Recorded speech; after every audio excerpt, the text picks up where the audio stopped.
కంచి కామకోటి పీఠం శ్రీశైలం. ఇది కంచి కామకోటి పీఠం శ్రీశైలంలో ప్రధాన ద్వారం తూర్పు గోపురం ఎంట్రన్స్ పక్కనే ఉంటుంది ఈ యొక్క కంచి కామకోటి పీఠం. ఇది చంద్రశేఖర సరస్వతి నడిచే దేవుడి సమయంలో ఈ యొక్క పీఠాన్ని నెలకొల్పడం జరిగింది. దీంట్లో లోపల అంతర్వాయంగా సరస్వతి గుండం ఉంటుంది. అది సరస్వతి నదిగా చంద్రశేఖర సరస్వతి మహాస్వామి వారు చెప్పున్నారు. ఈ కంచి కామకోటి పీఠం లేదా మఠ ఇది మూలాంనయ సర్వజ్ఞ పీఠం అని పిలుస్తారు.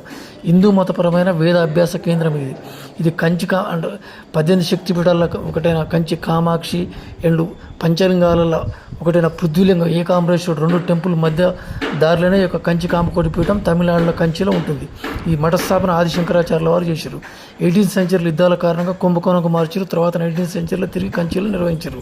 చారిత్రాత్మక కంచిపీఠం 1821లో శృంగేరి మఠం యొక్క శాఖ కుంభకోణం మఠంగా ఉండేది. 1839లో కంచి కామకోటి ఆలయంతో సంబంధం కంచి కామాక్షి ఆలయంతో సంబంధం కలిగి ఉంది. పీఠం చంద్రశేఖర